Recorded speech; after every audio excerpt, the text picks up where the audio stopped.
Jenny Critchlow. Hello everybody and welcome to your Monday morning podcast with me, Jenny Critchlow. I hope you're well. How are you doing in there? How's it going with your mad roommate that's your mind and all the fear we've been talking about? And fear's the theme again this week. I'm not sure how long this one will go on, but fear is something I think that is so pervasive in our lives and underpins so many of the negative and positive decisions that we make in our lives, that I think until we really accept that we have so much of it, we can't really do anything about it. And we've looked, haven't we, at how our fearful internal perception, so what we think about ourselves deep down, our fear that we're not good enough, or our fear that we're not likable, our fear that we're not lovable, we project onto the outside world and tell a story, if you remember, about the friend of my daughter's who saw a look on someone's face and made that look into something that was very negative about himself. And we looked at how fear is something that we all operate from. Do you remember we looked at false evidence appearing real and feeling excited and ready last week, at other ways of looking at fear? And what we're looking at today is how we let fear stop us. How we let fear dictate to us what we are prepared to do with our lives. You know, we often say, if you were given a year to live, what would you do? And often when we really consider that, we tend to decide that we would do the things that we're afraid to do, as if being given a year to live suddenly stops us being afraid. And I wonder why we think that. I'm not sure. Do we think that, suddenly we wouldn't be afraid? Well, if it was about jumping out of a plane and I was afraid of it, why would I suddenly not be afraid of it now if I was given a year to live? And that became a point that I really sat with this week, really gone deep into wondering about. And what I came up with for myself was this, is that I think, because you can never know, let's just make this really clear, you can never know what you would do in any given scenario until you've been put in that given scenario. So whenever we play the game, what would you do if you were given a year to live? We don't actually know unless it's actually happened to you. And then you know for you, but we don't know for anybody else. So I'm playing this as a game, but I don't know what I would do if I was given a year to live. But anyway, if I'm going to play this game, what would I do if I was given a year to live? When I go there, what I realise is that the things I say I would do, I don't mean spend more time with my children or spend more time with my husband or tell everyone I love them. I mean, what would you go and do physically yourself in a vulnerable way? And what I realised was I would go and do all the things that I'm waiting now to do. In other words, give me a certain amount of time that I'm running out of, and all the things I think I want to do, I think I'm going to go and do. Why? Why do I suddenly say, I would jump out of a plane, or I would go and audition for X Factor? Because not that I promise you've never heard me sing, I won't be auditioning for X Factor. But we discussed X Factor and how that played on fear and our own fears last week. So it was a useful analogy there. What we really mean is that the things that we put off, we would go and do. And that was fabulous. It was quite interesting to think about, because therein lies the fear.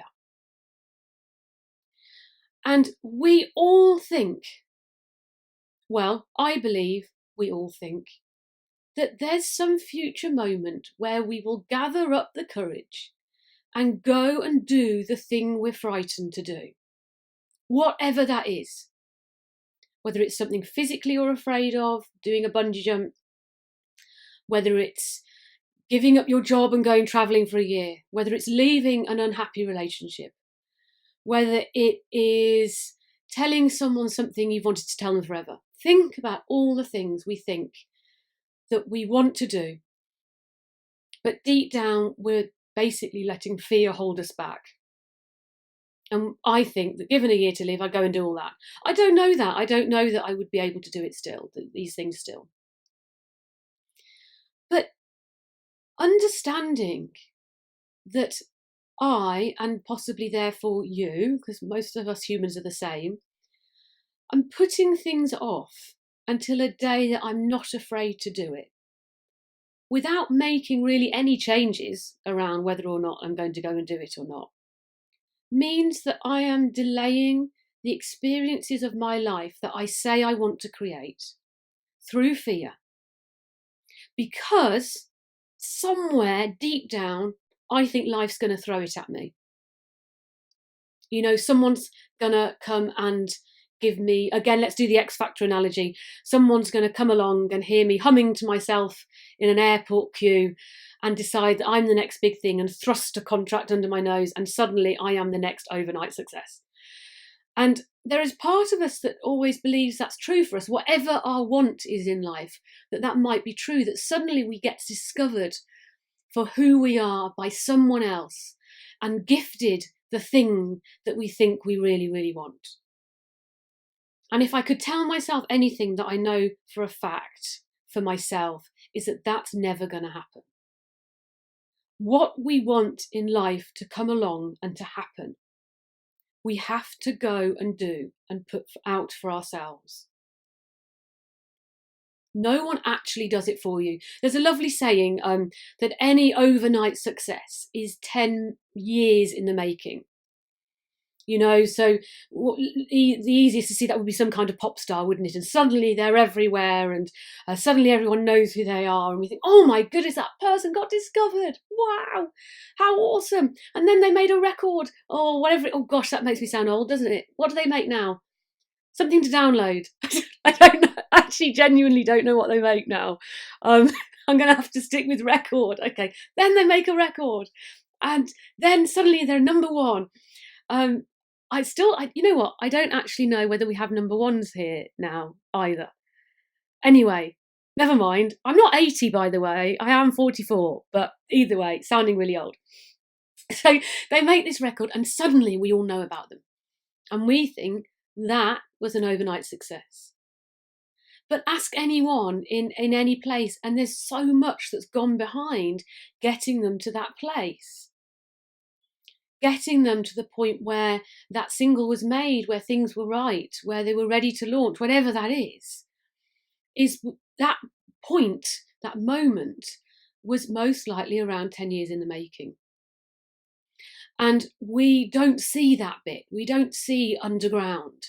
You know, look at what nature's doing if we want to see how things work, is that when the flowers arrive in the spring and the trees start bursting out into colour, all that has been being prepared for through the winter, when we see nothing going on the surface of the earth and everything's very still.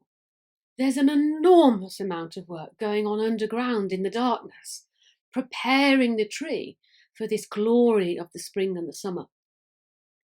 And it's useful to look at what nature is doing and how nature works in order to see how we work and how we may work better as humans.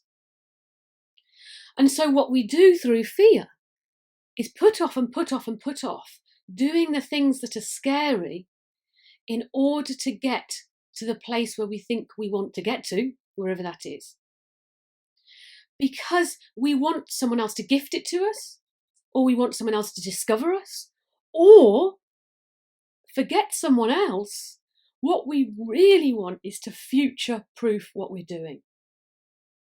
So if I put myself out there and I'm vulnerable in the way we talked about last week, where people can judge and people can see, people can listen,